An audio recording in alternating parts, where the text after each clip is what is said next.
Hey guys, it's Christopher here, and today I have a very special video for you because I am gonna teach you how to create your own manga.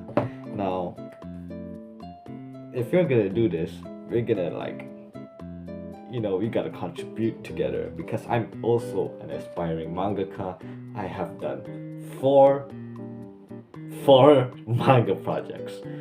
So far, I've only published one, and that was in the contest for the silent manga edition. And yeah, I still got three more. So yeah, those are like other three are not for contest. They're like my personal one shots that I'm gonna complete soon. It's still in the works. So let's get to the point. What are we dealing with here? I'll tell you what we're dealing with here, and that is this, a manga. Alright? So, what exactly is a manga? It's basically a Japanese comic book, read from right to left. Alright? You start from the, like mostly books, American books, you start from the front page. But no, this is the back page. You read from right to left. Alright? There's a certain flow. It's the same as American comic books, but you read it from right to left. Once you know what a manga is, and the style, which is mostly just black, white, and gray. Alright, so basically these are the only few things you need to know about a manga. That it's read from right to left, that you don't need any colors, you just need those three basic monotone colors. And yeah, what you really need is general comic knowledge. Like how to make comic books, where the speech bubbles go, the eye panel flow, all those stuff. So let's get started on your first steps. Since we are beginners, I mean you are a beginner, but also me, I want to show you what to do in your first steps of creating your own manga. So let's get started. Before I can teach you on how to make manga, I gotta give you a prep talk first. Making manga isn't easy at first, alright? There's a lot of determination, sheer will, and yeah, discipline. A lot of these things will seem uncomfortable at first for you if you're not comfortable, but as time moves on and you keep on practicing on making manga, it becomes not that hard, alright? It will become easy eventually and you'll get the hang of it. And second of all, you gotta be in the and second of all, you gotta be in the right mindset. If you're planning on making manga in order to become the famous mangaka or the top number one mangaka in the world, then you're on the path for failure. I'm sorry, but yeah, I don't want you to take what I said lightly. Alright, this is a fact. If you're having this mindset that, oh, I'm gonna become the biggest mangaka in the world, and yeah, you're not going anywhere. You're gonna feel really discouraged. So don't take it with a grain of salt. Don't take it lightly what I'm saying here, because this is true. You're a beginner, alright? And we're both beginners.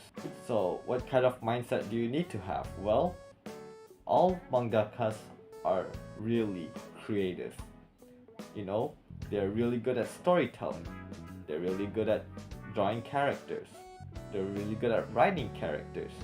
They are good at all these things because they put their heart and soul into these characters. They put their whole creative mind into creating. Bruh. They put their whole creative mind into. They put their whole creative mind into creating their stories, alright? Dragon Ball, One Piece, Naruto, Bleach. They're just really creative people. And sometimes those people, they work really hard. And sometimes they get rejected a lot of times. And they still keep on going, alright? That's the determination you need to have. Is to keep on going, never giving up, because most of these mangakas, they get rejected all the time. Like Akira Toriyama. Like, how many times did he get rejected before he started Dragon Ball? The creator of One Piece. Ichiro Oda, how many times he get rejected before he can get serialized in Shonen Jump. These are the kind of people who are, very determined to get their work out there, and they succeeded and they become the biggest mangakas in the world. That's how they do it. Alright? Yeah. So just think of making manga as if you're escaping reality. Alright? You're here to have fun. You're not here to work, you're here to have fun and enjoy yourself. So without further ado, I've said my piece, and let's get started on working on your manga. Alright, how to get started on making manga. Sorry about this, I kinda oh man, it's kind of a mess here and you don't know what I wrote, but I'm here to explain. So basically, these are the 3 steps on how to get started on making manga. So step number 1, read manga. There's a lot of manga genres out there. Now, which one you want to make, I do not know, because there's a lot. Manga genres such as shonen, isekai, seinen, and shoujo. Now, these are a few examples, alright? There's a lot more out there, which you can find online if you search up manga genres. So, shonen is for young guys, for young boys, who are into fighting and stuff, like Dragon Ball, One Piece. Isekai is a fantasy world where you isekai to a parallel universe and you're reincarnated as this 80-year-old witch or something. I do not know. It's a weird genre, but I wouldn't touch that. But for those who do, then go ahead. Well, seinen is adults. Yeah, just let's see how I spell adults here. I'm kind of dyslexic at the moment, so yeah, don't judge me, alright? So seinen is basically mangas like Berserk and JoJo's or Baki. I do not know if those are considered seinen, but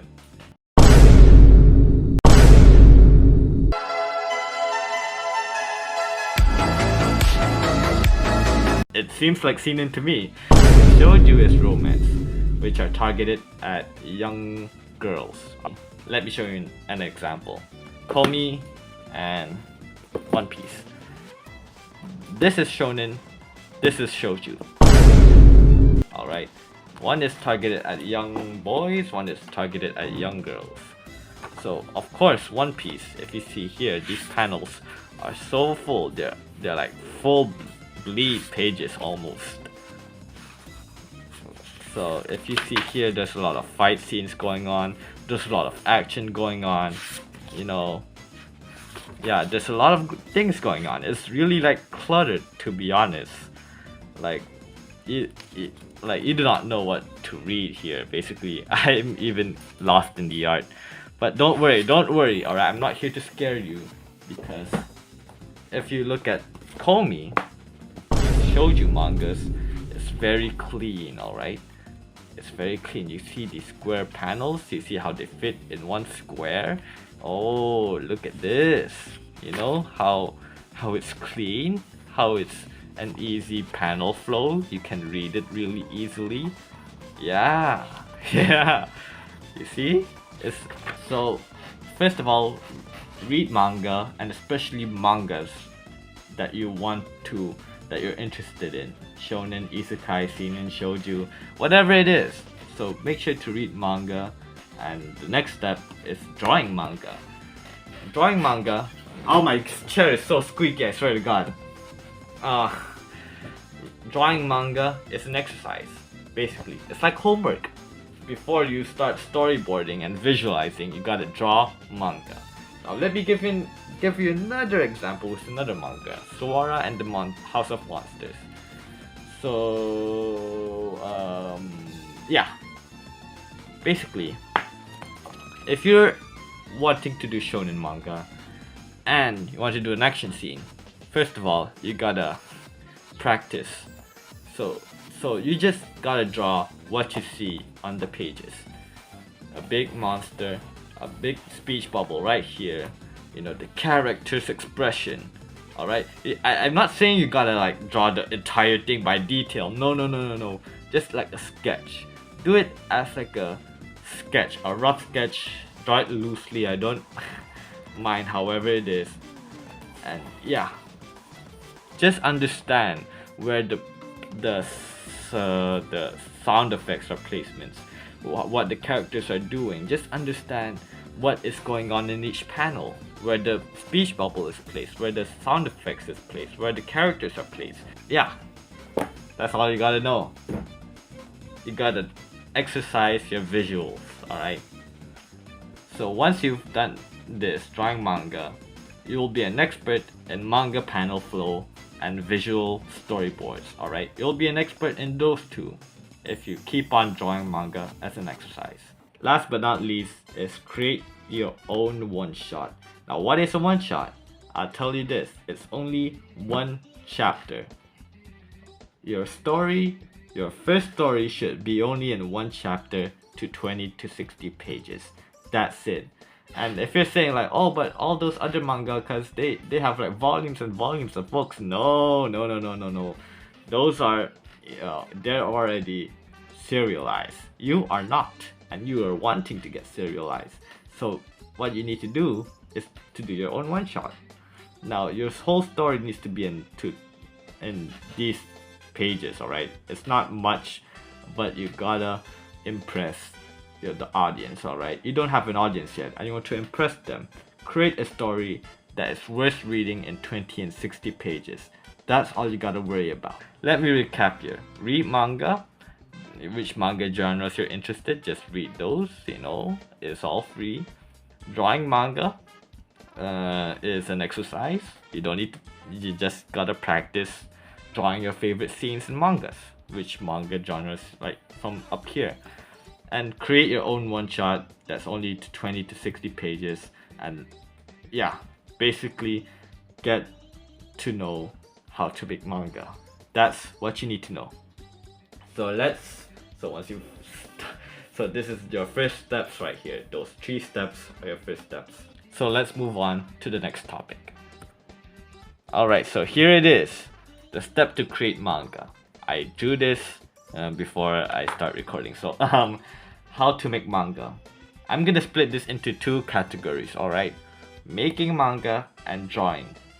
Now, this is important because this is the making manga process, alright? Making manga is writing your story, storyboarding your visuals, alright? These 2 are the same thing, don't worry. Characters and your settings, alright? These are the characters and your places, where your story is set, basically. So yeah, this is what you gotta worry about: writing, storyboarding, and character settings. So what are we gonna do first? Well, obviously, I kinda like,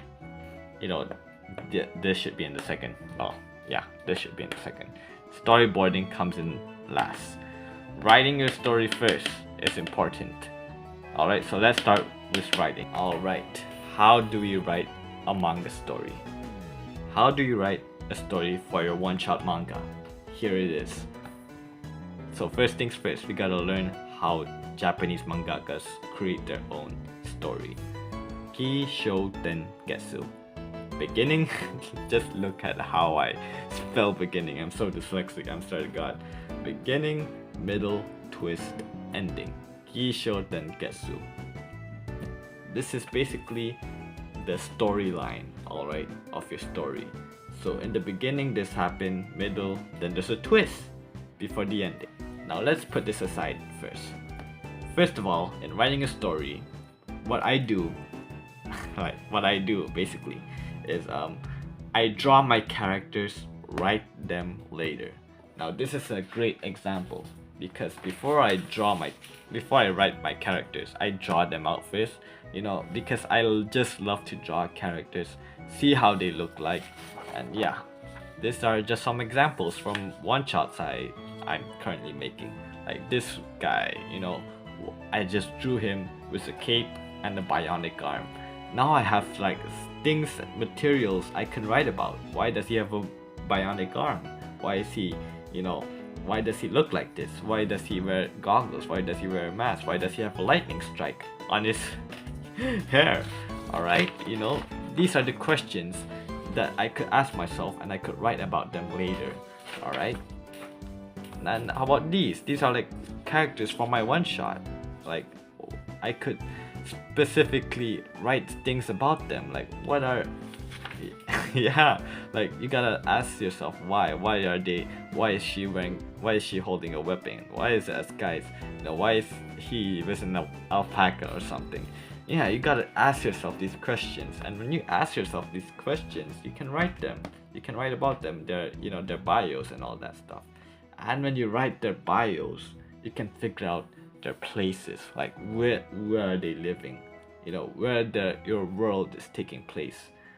You know, in a kingdom, you know, it could be in our world, in our Earth, or a dark world, you know, or a post-apocalypse kind of world.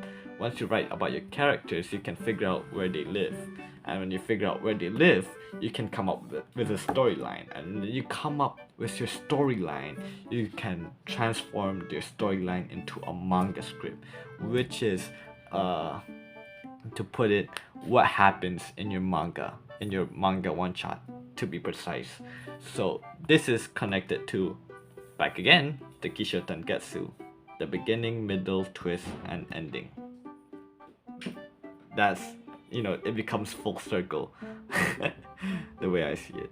So the manga script is what happens in your manga. It's basically all of this, you know, all of what's happening in your manga, but it's in the script. What is the script? Well, I am not gonna go into that, or else the video will be long. But anyways, you can search any other videos on how to make a manga script. But making a manga script is crucial because you gotta know what's happening in order to create your storyboard. Yeah, alright? So yeah, your manga script is it's where you write the beginning, the middle, the twist, and ending. And that's how I write my story. So I hope you understand where I'm coming with this. It's as simple as it gets. Alright, storyboarding and visuals. This is the last step into making your own manga. Now I hope you went out and see the video where I told you how to write a manga script. If you do, then congrats, you're already a mangaka. Because you already made your manga script, all you have to do is to take what you have in your manga script, and what you have to do is you have to create a small thumbnail like this, and take what's in your manga script and put it on your thumbnail page. Now this is a bad example I'm showing you. So basically, this is a better one. Alright, this is my own thumbnail sketches I made when I was starting out as a mangaka. So this is, you know, well, here what I have is a man's getting up, you know, he stretch, he's waking up, right? He stretch, he takes off his clothes, he showers, he's waiting his, meanwhile when he showers, he has like toast ready, he gets out, the toast pops up, and he's making toast, and he's eating them. While he's eating them, he's watching TV, and the TV turns on, and yeah, there's something on the TV, and then he just turns it off, he grabs his keys, and he leaves his home. Yeah, that's how you do a storyboard, you know? That's how I did it when I was starting out. Yeah, it's easy to understand. It doesn't need to be, you know, fully detailed yet, since you're just, you know, sketching. So once you're done with your storyboards, you take your storyboards and finalize it. That's all you have to do, my friend. That is all you have to do. And you have to do that for the next 60 pages of your one shot. And yeah, that is the entire process, I swear to God. So this is the end of my manga guide. Like, and to be honest, I recorded that and I edit all that, and I'm now filming the outro, and I kinda realized that Jojo and Baki aren't seen in manga, so I apologize. I really apologize. And also Komi. Okay, I didn't realize Komi was a shonen anime as well, and yeah, I feel stupid now, and I have a mouth ulcer, so I'm speaking kind of like yeah, it feels like a bee stung my tongue. Like, it feels uncomfortable. But anyways, besides the point, we have reached the end of my manga guide, and I honestly feel like I've told everything I know about making manga, and I I really feel proud that I managed to get everything out there, and managed to successfully explain everything that I know. And I hope that you take my advice, or you find this guide useful and it helps you to create your own manga. And I really, really, really thank you for sticking around to the end. It really means a lot to me that someone will actually hear me out. I mean, there's a ton of videos out there on how to create manga, but if you clicked on mine, then I thank you from the bottom of my heart. I thank you so much. And I'll do more videos just like this if you keep on supporting me. I'm not asking for a like and subscribe. You can comment if you want to see what type of videos you want to see, or maybe an art tutorial. Who knows? Maybe you want to see me how to do what anything, I guess, like any art, uh, anything related to art. Yeah. So basically, this is the end, and I want to say thank you for watching, and I'll see you in the next video. So bye.